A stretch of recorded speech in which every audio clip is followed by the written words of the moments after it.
What's good, everyone? This is Tavon Knows Wrestling, and today I'm going to be going over the ups and downs of this week's Monday Night Raw. Jey Uso and Damian Priest kicked off the show with a promo exchange, which led to JD trying to ambush Jey Uso. But all that led to was Damian catching a super kick from Jey, and you could see the frustration on Damian's face.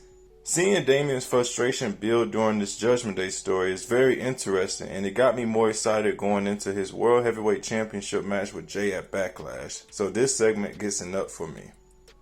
Next, we saw a Tag Team Championship match as the Awesome Truth defended their World Tag Team titles against DIY. DIY came close to winning, but Awesome Truth eventually picked up the victory to retain their Tag Team titles, and Tommaso Ciampa wasn't too pleased about it. This was a good tag match, and it didn't really make DIY look bad. And it builds towards a very interesting angle between Johnny and Ciampa. So this gets an up to me too. Gunther then announced that he will be competing in the King of the Ring tournament, which is a huge up for me because that is a great first participant. Then we saw the New Day defeat Imperium, which led to Ludwig turning on his tag partner Giovanni. And once Ludwig made it to the back, we found out that this was planned by Gunther himself. And that gets an up for me only because we've seen these guys as a team for many years, and I honestly feel like they can really shine as solo competitors.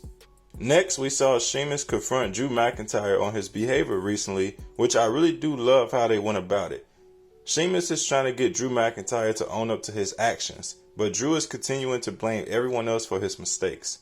And honestly, my favorite thing about this whole thing is that Drew didn't just straight up attack Sheamus. He still cares for him as a friend, and we get to see this tension between them slowly build into something, and I'm all here for it. So this gets an up to me as well. Sheamus then took on Shinsuke Nakamura, which led to a very easy win by Sheamus, and I like that Sheamus won, so that gets an up.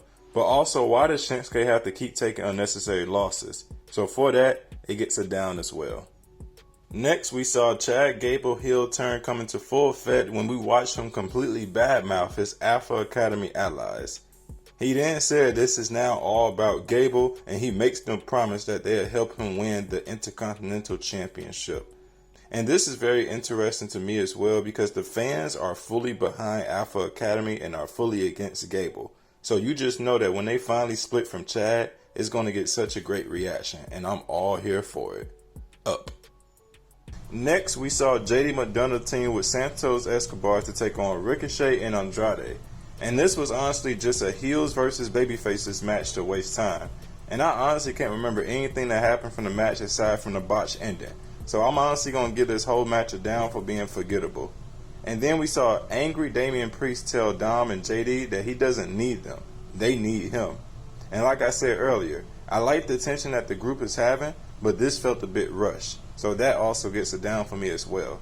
Let this play out slowly. No need to break up the group fast. Next was our main event, which was a women's battle royal to crown the new women's world champion. And honestly, this match wasn't bad, but it also could have been better. The two people that I was rooting for the most was Becky and Chelsea, and at the end, it came down to Becky and Liv. Becky won the match by sending Liv off the apron with her manhandle slam, and yes, some people are mad that Liv didn't win because of her story with Rhea, but honestly, there was only two built-up choices that could have won this match, and that's Nia Jax and Becky Lynch. Liv can continue her feud with Rhea without the title, and Becky can stay champion until then. And then, in the future, we can get Rhea versus Becky round 2. So this match gets an up for me, and that wraps up Raw.